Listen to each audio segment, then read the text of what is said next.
Hi guys, welcome to this week's episode of Damo's Workshop. It's been a busy week for me this week, so I've not had a chance to put too much together, so I thought we'd do a bit of myth busting. Let's get into it.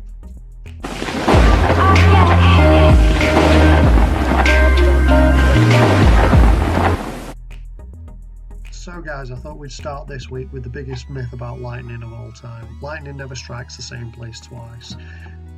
That is complete rubbish, and lightning is a lot of electrical energy. It's always trying to find the fastest, easiest path to Earth. So if that path to Earth is via a tree, a lamppost, a building, an item of plant on a roof that's got electrical earth in, it's going to strike you, and it's going to strike you multiple times. If you slow down the footage of lightning strikes and lightning events, you'll actually see that there is multiple strokes to a lightning event. It looks like it's pulsing energy or flashing energy. That is multiple strikes. So even though it might look like there's one strike, there's actually multiple strikes hitting the ground or hitting the item, whatever it is at the time. So yeah, complete myth, guys. That is busted, and I will give you a little clip now just to show you what I mean.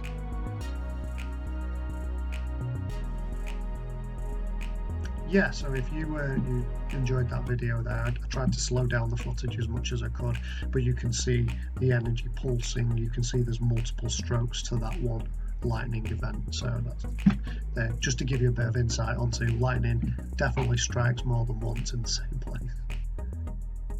This one isn't really a myth, it's more of a bit of a wives' tale.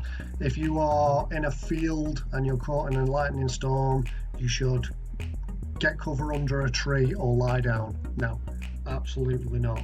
You should never lie down in a field if you're caught out in the middle of a storm, because if the ground is struck, you could actually, by lying down, be across two equipotential planes. So the energy that is flowing through the ground is like ripples in a pond, and if you cross two of those ripples, the part of your body that is in the furthest ripple to the closest ripple is at a different potential, so energy will actually flow through you to equal itself out.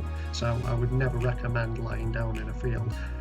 Same for a tree, for getting cover under a tree. If a tree is to be struck, the step potential around that tree would be a different potential to what you are. So again, energy could flow through you, and you could lead to serious injury or even death. So if you are caught out in the middle of a storm, what I would suggest is crouch low to the ground, keep your feet nice and close together, and wait it out. Okay, our next myth about lightning, and this one personally I absolutely love. There's too much energy in lightning and it can't cause a fire. Your average lightning strike has got potentially hundreds of thousands of volts in it and is hotter than the surface of the sun.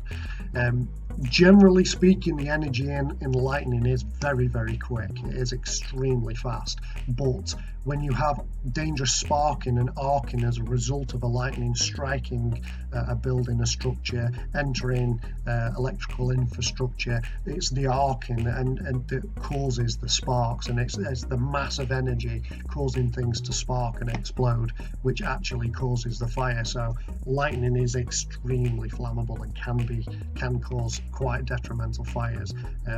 Back in, I think it was 2021, there was a hospital in the north of England that was struck by lightning that actually caught fire, and it caused quite a lot of damage to the hospital.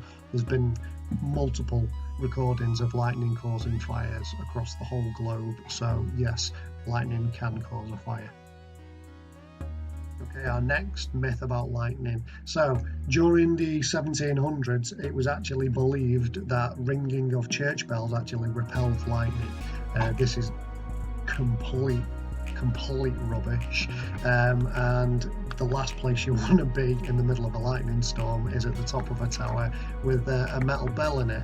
Now, according to my fact sheet here, between 1753 and 1783 in France, 103 bell ringers were recorded by being struck by lightning as a result of running to the bell tower to try and repel the lightning by ringing the bell. That one's a new one on me, so that one's quite good. I enjoyed that one. Okay, we're going to end this week on a fact that I like to get out there as often as I can because it comes up quite often. People often say to me, well, why do we need to worry about lightning protection in the UK? We don't get a lot of lightning over in the UK. Complete rubbish. In the UK, on average, we get around 260,000 strikes per year. Which, yes, I will admit, in the grand scheme of the global lightning activity, it's not as much as other countries, but we do get our fair share of it. And to throw a little bit of perspective in there, the actual globe is struck by lightning 6,000 times a minute.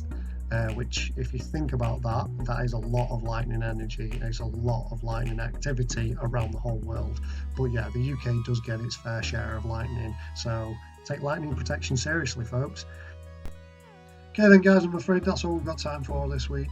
I am hoping to get some decent footage from on-site works that we're going to be doing in the coming weeks.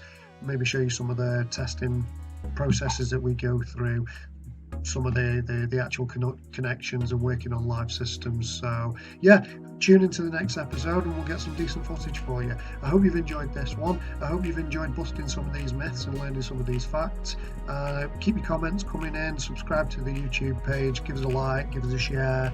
If you think there's any topics you think I should be covering or there's any questions you want answering, let me know, guys. Send us a message, send us an email, get in touch. You can check out the video blogs, all past and present, on the website, which is www.ctglp.co.uk. I hope you enjoyed it. Take care and I'll see you on the next one.